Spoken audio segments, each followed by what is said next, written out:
Alright, this is going to be a video on the free rider problem. I think it's actually going to be fairly brief. I've done videos on the free rider problem before, and I don't want to address every aspect of it because that would take too long.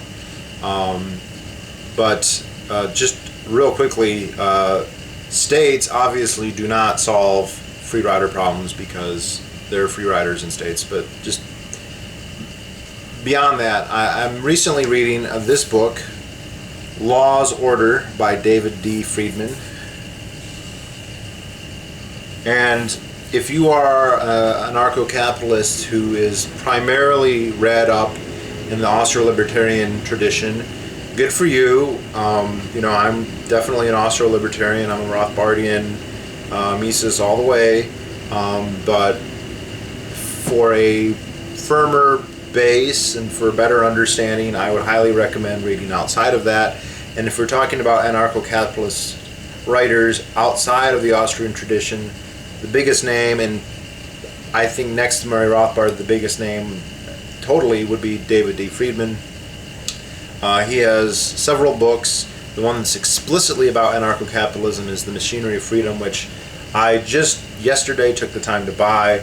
I probably won't read it for a while, but you know, I would highly recommend it. But anyway, reading this book, which is not an explicit attempt to justify anarcho-capitalism, all it is an attempt to describe how economics can affect and create law, the different types of law. Interesting, David D. Friedman, he has a degree in physics. He's an economist, but he's actually a professor of law, even though he has no law degree. Reading his book, he writes the way that he speaks. I could hear him at Porkfest basically coming off the pages of this. He's very, very reasonable. He's very, very down to earth. He's very, very intellectually rigorous, and that's all to the good. But anyway, he's talking about you know, the potential scenarios, and the so-called free rider problem is one of the potential hang-ups in certain situations. If there is a situation where your contribution is very unlikely to add to something actually being done or not, and if it is done, you will benefit. The benefit of it being done can't be isolated away from you, then you have an incentive not to do it. The example he gives, it's a famous example in the 19th century, railroads would often throw sparks off their tracks, you know, from the friction of the wheels or whatever, out of the smokestack. I'm not sure. I think it's actually from the smokestack. And sometimes this would catch agricultural fields on fire. And there's a question of, you know, who, you know, the railroad owns the line, the farmers own the field. You know, whose fault is whose, and there's lots of ways you can look at it. Who was there first? Blah blah blah. But at one point, he was saying, and not just him, people have mused about this for a long time. Well, the farmers could get together and they say, "Hey, let's pool our resources."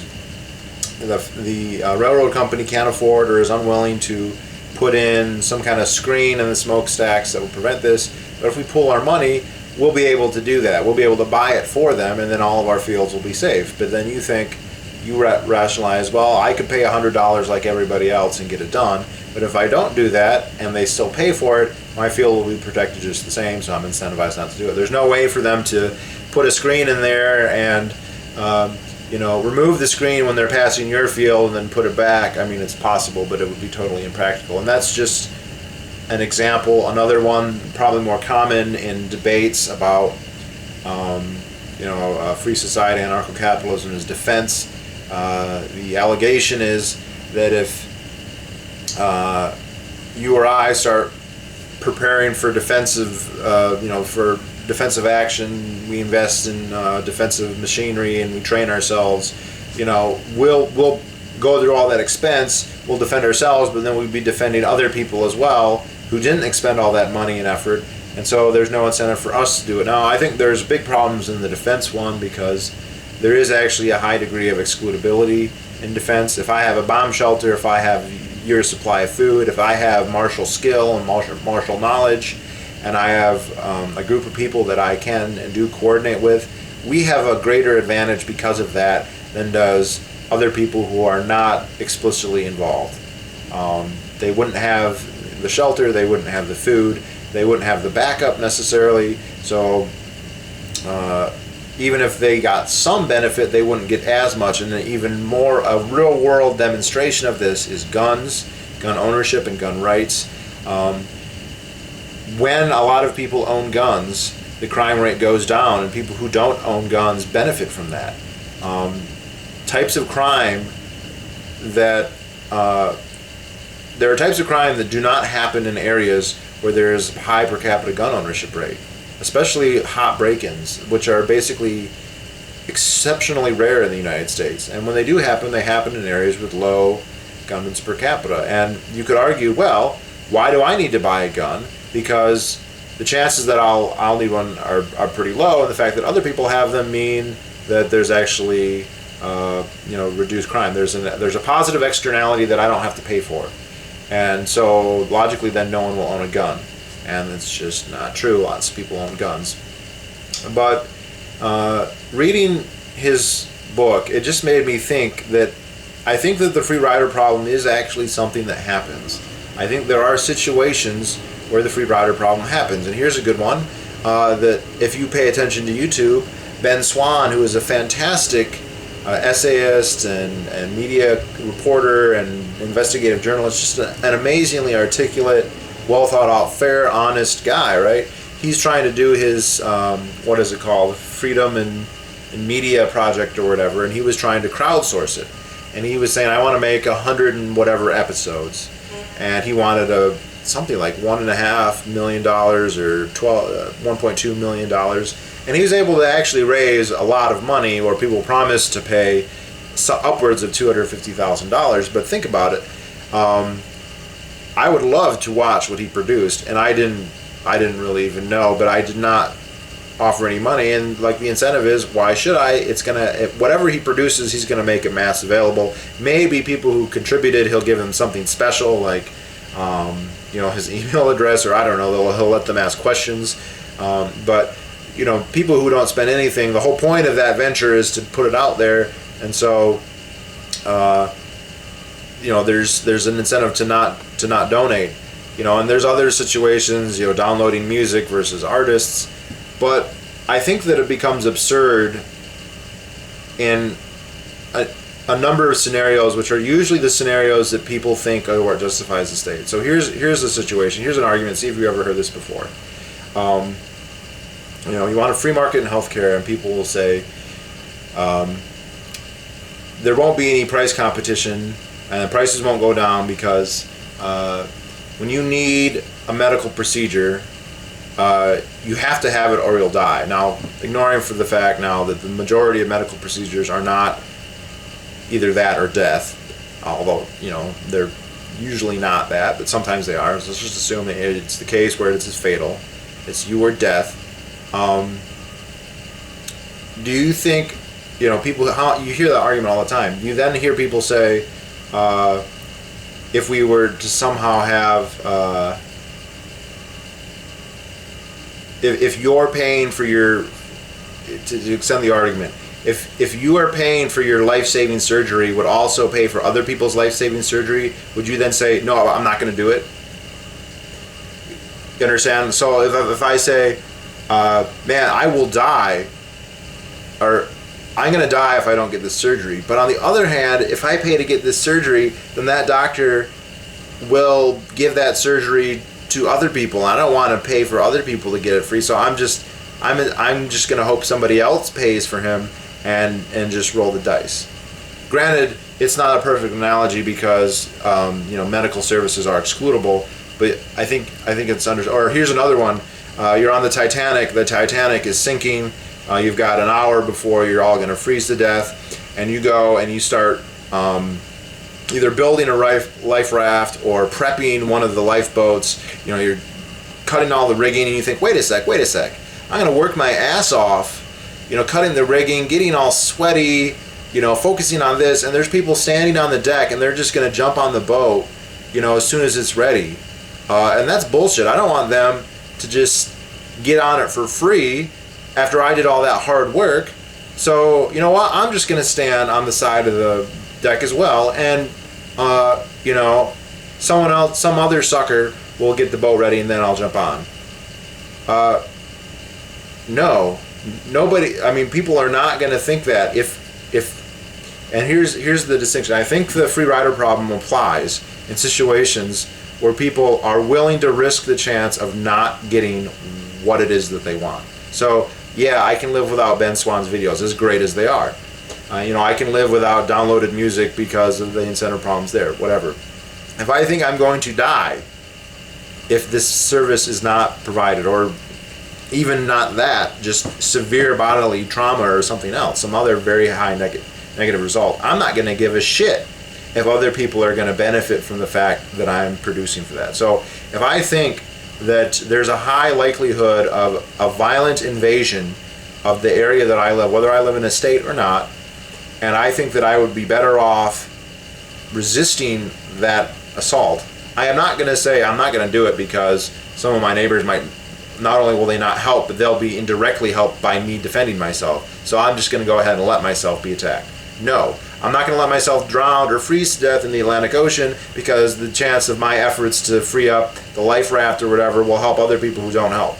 And so this does not solve, this is just my impression. Maybe I'm missing something here, but if you look at the way humans actually behave, free rider problem doesn't exist where the negative costs, or the cost, all costs are negative, the costs of not doing so are sufficiently high that you don't care. And this is why it's interesting. This is why I think that the free rider problem is basically irrelevant when we're talking about, you know, state versus non-state most of the time, because it's brought up in the sense of this invalidates anarcho-capitalism, right? Because if we have a free rider problem on these important issues, not the Ben Swans and the you know, file sharing questions, but on the really important issues like defense and survival, if we don't have a state forcing us, then it's not going to happen.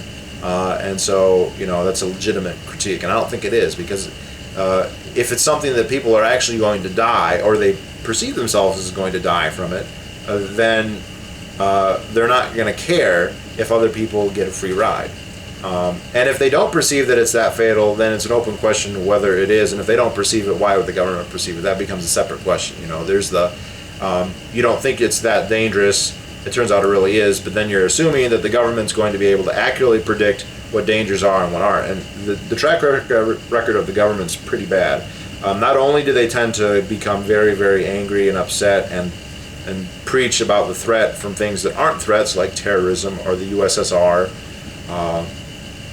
or any number of other things, they also tend to miss a lot of things that are actually threatening, like terror. I mean, that kind of cuts both ways, but, you know, guys on airplanes, or well, you know, like the French just forgot that the Germans might invade through Belgium. I mean, they realized that, but they had done all their preparations for the Maginot Line. Even though that's exactly what the Germans did in World War I, but whatever. So, you know, sometimes government officials are set in their ways. They don't learn things really quick. So I think the free rider problem is real, but not in situations that are life or death, or at the very least extreme harm. And so it's not really irrelevant. It's not a make or break issue. You know, if you're going to come and say we can't have anarcho-capitalism because Ben Swan won't be able to crowdsource his videos, I don't think that's a justification of a government. If you're going to say we need a government because otherwise there's going to be a free rider problem, and no one is going to do self-defense. So here's a real world one. This actually happens every once in a while. You're in a restaurant or a bar, or some other public venue, a movie theater or a school. This actually happens, and a mass shooter comes in there and starts mowing people down, killing people. You have a gun, and you think to yourself, you know what? I don't want to pull my gun out, because, I mean, then I'd be saving all these other people for free. And I don't want to do that. I'm incentivized to hope that someone else here also has a gun.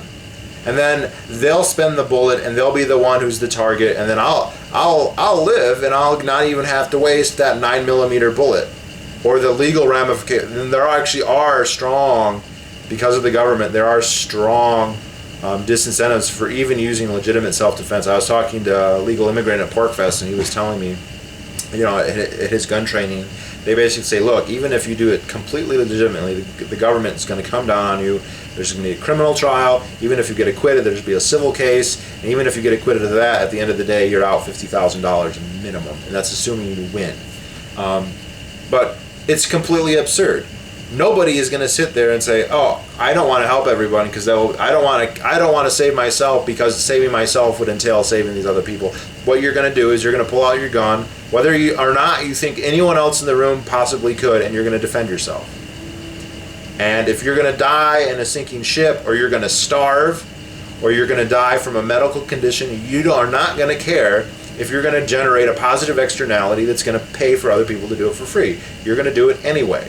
So I don't think that this is a problem and a make or break issue. This is something that and this is what was kind of making me think of this. It's funny, the cover of this book has gears, and as I was reading, I was actually thinking, like, this is this problem only exists in situations where people could take it or leave it. Because these trains causing fires in fields, apparently it wasn't a huge problem. It's like, oh, burn a little bit of the field, take it or leave it. I'm gonna die. No, it's not take it or leave it when I die. It's not. I give a shit if there's a free rider problem or not. It's I'm gonna live. I'm gonna do whatever I have to do, regardless of positive externalities it generates. So that's basically my view on the free rider problem. I don't know if that's probably not comprehensive at all, but I think I can call it quits on that, and I'll see you all later. Bye-bye.